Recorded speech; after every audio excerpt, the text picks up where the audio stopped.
امین المعین المتین الکریم۔ برادران ملت اسلام، ہر واعظ ہر مقرر خطبہ مسنونہ کے بعد کسی نہ کسی آیت کریمہ و حدیث پاک کو اپنا عنوان سخن بنایا کرتا ہے۔ اسی قانون اور طریقے کے مطابق میں نے بھی بہت ہی مشروف و معروف آیت کریمہ کی تلاوت کا شرف حاصل کیا اور اس کو اپنا عنوان سخن بنایا۔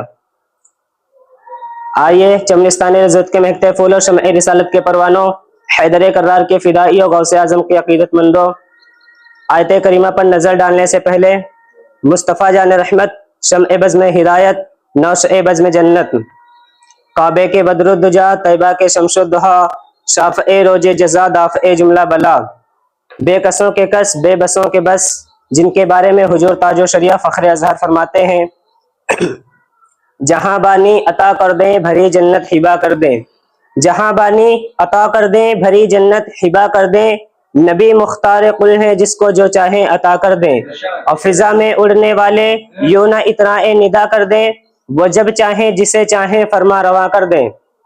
اسے نبی کی بارگاہ میں جھوم جھوم کر عقیدت و محبت کے ساتھ درود پاک کی ہدیہ پیش کریں، پڑھیں بآواز بلند، اللہم رب محمد صلی اللہ علیہ وسلم، نحن عباد محمد صلی اللہ علیہ وسلم، صلاۃ و سلام علیک یا رسول اللہ صلی اللہ تعالی علیہ وسلم۔ برادران ملت اسلام، آپ اپنے ماتھے کی نگاہوں سے دیکھ رہے ہیں کہ منبر نور پر ہمارے استاد محترم حضرت حبیب الرحمن صاحب کی بلا جو تشریف فرما ہے، ان کے سامنے میں کچھ بولوں یا عرض کروں ایسا ہے جیسے کہ سورج کو چراغ دکھانا۔ ان کے قدموں میں ذرات کو لگے ہوئے اپنے سر کا تاج بنا کر کے میں اپنی گفتگو کو آگے بڑھانے کی کوشش کر رہا ہوں۔ برادران ملت اسلام، آپ جب بھی قرآن مقدس کی تلاوت کریں گے یا جب بھی پڑھیں گے یا جب بھی اس کا مطالعہ کریں گے تو میرے رب تبارک تعالیٰ کے بے شمار نام ملیں گے۔ کہیں پر میرے رب تبارک تعالیٰ کا نام علی کل شیء قدیر کر کے لکھا ہوا ہوگا، کہیں پر میرے رب تبارک تعالیٰ کا نام غفور کر کے لکھا ہوا ہوگا، کہیں پر میرے رب تبارک تعالیٰ کا نام رحیم کر کے لکھا ہوا ہوگا۔ برادران ملت اسلام، وہ کون سا لفظ ہے، وہ کون سا نام ہے جو میرے پروردگار عالم کو سب سے زیادہ پسندیدہ ہے، یعنی سب سے زیادہ پسند ہے؟ برادران ملت اسلام، آپ کے ذہنوں میں ایک لفظ آتا ہوگا جس کو پوری دنیا لفظ اللہ کے نام سے جانتی ہے۔ جب کوئی بندہ اپنے پروردگار عالم کو لفظ اللہ کہہ کر پکارتا ہے تو میرے رب تبارک تعالیٰ کی رحمتیں دریائے جوش میں آ جاتی ہیں اور اس بندے پر مہربان ہو جاتی ہیں۔ اس بندے کی قسمت کا ستارہ گردش پر سریا پر گردش کرتا ہوا نظر آتا ہے۔ برادران ملت اسلام، میرے پروردگار عالم نے تمام ناموں میں سب سے پسندیدہ اگر کوئی نام ہے تو لفظ اللہ ہے۔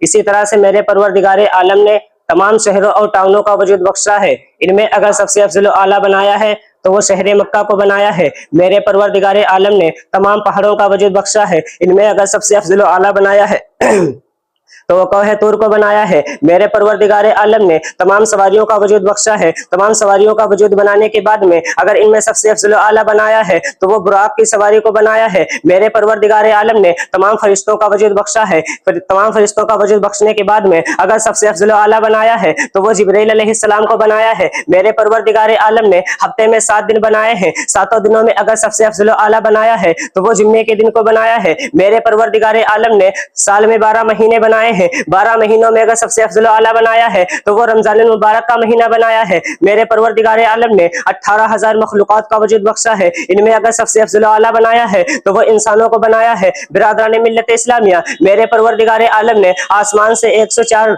کتابوں کو نازل فرمایا ہے۔ نازل فرمانے کے بعد میں اگر ان میں سب سے افضل و اعلیٰ اگر سب سے افضل و اعلیٰ کسی کتاب کو بنایا ہے تو وہ قرآن مقدس کو بنایا ہے۔ میرے پروردگار عالم نے 18,000 مخلوقات کا وجود بخشنے کے بعد میں اگر سب سے افضل و اعلیٰ بنایا ہے تو وہ انسانوں کو بنایا ہے۔ انسانوں کو بنانے کے بعد میں، انسانوں کی جماعت بنانے کے بعد میں میرے پروردگار عالم نے اگر سب سے افضل و اعلیٰ کوئی جماعت بنائی ہے، کوئی کمیٹی بنائی ہے تو وہ رسولوں کی جماعت کو بنایا ہے، رسولوں کی کمیٹی کو بنایا ہے۔ رسولوں کی جماعت کو بنانے کے بعد میں میرے پروردگار عالم نے اگر کسی کو سب سے افضل و اعلیٰ بنایا ہے تو آمنہ کے لال کو بنایا ہے، عبداللہ کے لخت جگر کو بنایا ہے، نبیوں کے تاجدار کو بنایا ہے، رسولوں کے سلطان کو بنایا ہے۔ اعلیٰ حضرت امام احمد رضا خان فاضلی فرماتے ہیں، ذات ہوئی انتخاب وصف ہوئے لاجواب، ذات ہوئی انتخاب وصف ہوئے لاجواب، نام ہوا مصطفیٰ تم پہ کروڑوں درود، کعبے کے بدر الدجا تم پہ کروڑوں درود۔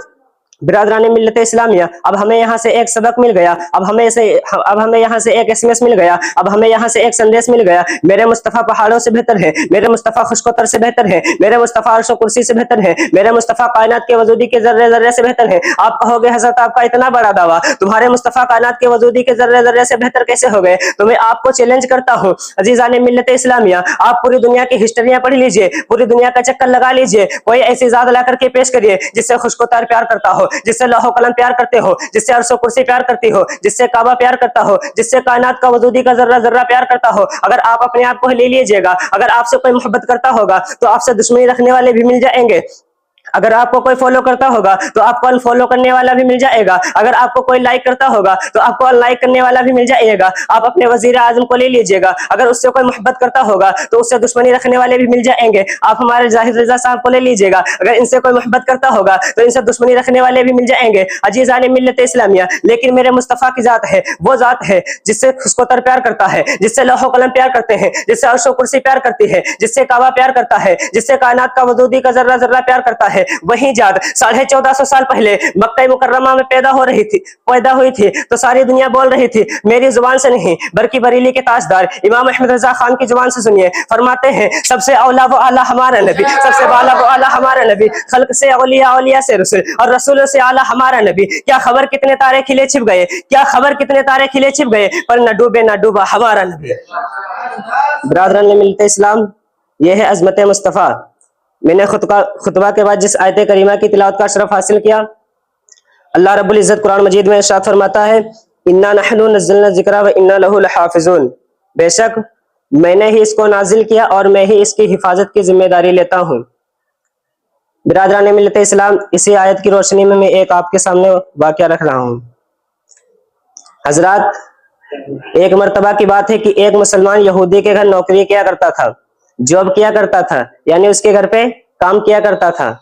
برادران ملت اسلام، اس زمانے کا مسلمان بھی کیا مسلمان تھا، 5 وقت کی نماز پڑھتا اور قرآن مقدس کی تلاوت کرتا تھا. جب بھی اس کو کام سے چھٹی ملتی، جتنی بھی فرصت ملتی، وہ عبادت الہی میں گزار دیا کرتا تھا. عزیزان ملت اسلامیہ، ایسے ہی چلتا رہا. وہ یہودی دیکھتا کہ یہ مسلمان کام تو میرے یہاں کرتا ہے، جاب تو میرے یہاں کرتا ہے، نوکری تو میرے یہاں کرتا ہے، پیسے تو مجھ سے لیتا ہے، لیکن عبادت اپنے خدا کی کرتا ہے، قرآن اپنے مذہب کی پڑھتا ہے، کتاب اپنے مذہب کی پڑھتا ہے. عزیزان ملت اسلامیہ، وہ یہودی 1 دن دیکھا، 2 دن دیکھا، 3 دن دیکھا، 2 ہفتے دیکھا. اس یہودی سے رہا نہیں گیا، کہنے لگا کہ اے مسلمان، تو نوکری تو میرے یہاں کرتا ہے، تو جاب تو میرے یہاں کرتا ہے، لیکن عبادت اپنے خدا کی کرتا ہے. برادران ملت اسلامیہ، تو اس مسلمان نے کہنے لگا میرا مذہب سچا ہے، میں اپنے خدا کی عبادت کرتا ہوں، میں اپنے خدا کے سوا کسی کی عبادت کرنا پسند نہیں کرتا ہوں. عزیزان ملت اسلامیہ، وہ یہودی کہنے لگا ایسا کیا تیرے مذہب میں ہے، ایسا کیا تیری کتاب میں ہے. عزیزان ملت اسلامیہ، تو مسلمان جواب دیتا ہے کہ سارے مذہبوں میں سب سے اچھا اسلام ہے. عزیزان ملت اسلامیہ، اللہ رب العزت قرآن مجید میں ارشاد فرماتا ہے ان الدین عند اللہ اسلام، اللہ کا مانا ہوا دین صرف اسلام ہے. برادران ملت اسلامیہ، وہ یہودی کہنے لگا اچھا ایسی بات ہے تو کیوں نہ مقابلہ ہو جائے. مسلمان کہنے لگا مقابلہ، کیسا مقابلہ. عزیزان ملت اسلامیہ، وہ یہودی کہنے لگا کہ تم اپنے مذہب کی کتاب لے کر کے آؤ اور میں اپنے مذہب کی کتاب کو لے کر کے آتا ہوں. عزیزان ملت اسلامیہ، پھر آگ میں دونوں کتابیں ڈالی جائیں گی. جس کا مذہب سچا ہوگا پتہ چل جائے گا کہ کس کا مذہب سچا ہے، جس کی کتاب جل گئی پتہ چل جائے گا کہ اس کے مذہب میں کتنی صداقت ہے. وہ مسلمان تیار ہو گیا. عزیزان ملت اسلامیہ، پھر یہودی نے پوچھا کہ مقابلہ کب رکھا جائے. یہودی سوچنے لگا، ہو سکتا ہے مسلمان ڈر کے مارے کہہ دے 1 ہفتے کے بعد رکھا جائے گا. عزیزان ملت اسلامیہ، وہ مسلمان کہنے لگا کہ مقابلہ آج ہی رکھا جائے. یہودی کہنے لگا نہیں، آج مقابلہ نہیں رکھا جائے گا، مقابلہ کل صبح رکھا جائے گا. عزیزان ملت اسلامیہ، اتنی بات کر کے دونوں اپنے اپنے کمرے میں چلے جاتے ہیں. وہ جو یہودی تھا وہ بھی رات بھر جاگتا ہے، اپنی کتاب پہ یعنی انجیل پہ کیمیکل لگاتا رہتا ہے. وہ ایسا کیمیکل لگاتا ہے کہ جس سے آگ نہ جلا سکے، اس کتاب کو آگ نہ جلا سکے. لیکن جو مسلمان تھا وہ جاتا ہے اور نماز فجر ادا کرنے کے بعد میں رو رو کر کے اپنے رب سے خوب دعائیں کرتا ہے کہ اے مالک و مولا، آج میری عزت کا سوال نہیں ہے، اے مالک و مولا آج تیری قرآن کی عزت کا سوال ہے، اے مالک و مولا آج ایک مذہب دوسرے مذہب کی صداقت کا سوال ہے، اے مالک و مولا مجھے فتح و نصرت عطا فرما.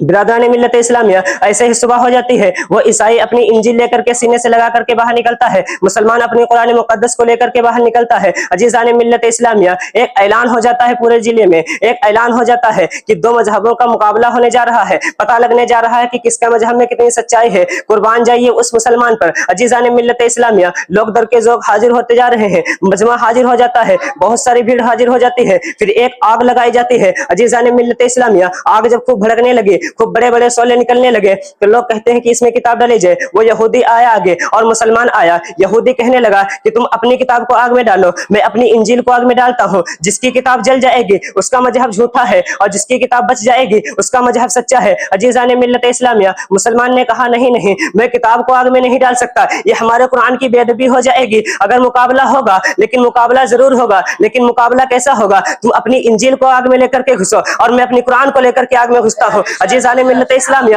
وہ یہودی ڈر گیا، کہنے لگا کہ میں نے تو کیمیکل جو لگایا تھا وہ صرف کتاب پہ لگایا تھا، اپنے اوپر نہیں لگایا تھا۔ عزیزان ملت اسلامیہ، یہودی ہاتھ چھڑانے لگا کہ نہیں نہیں، میں اپنے آپ کو نہیں لے کر کے آگ میں جاؤں گا، میں صرف کتاب کو ڈالوں گا۔ برادران ملت اسلامیہ، وہ مسلمان کتاب لے کر کے آگ میں کود جاتا ہے۔ تقریباً 10 منٹ کے بعد جب آگ بجھتی ہے، شانت ہوتی ہے، تو کیا دیکھتے ہیں کہ مسلمان اور قرآن بالکل محفوظ کھڑے ہوئے ہیں۔ عزیزان ملت اسلامیہ، جتنا وہاں مجمع حاضر تھا اور یہودی مسلمان کے قدموں میں گر جاتا ہے اور گرنے کے بعد کہتا ہے کہ اے مسلمان، تو سچا ہے، تیرا مذہب سچا ہے، تیری کتاب سچی ہے۔ عزیزان ملت اسلامیہ، جتنا بھی وہاں مجمع حاضر تھا وہ یہودی سارے کے سارے مسلمان کے قدموں میں گر جاتے ہیں اور کہتے ہیں کہ قرآن تھا، قرآن ہے، قرآن رہے گا، قرآن تھا، قرآن ہے، قرآن رہے گا، اسلام تھا، اسلام ہے، اسلام رہے گا، اور حسین ابن علی کا اسلام کی گردن پر احسان تھا، احسان ہے، احسان رہے گا۔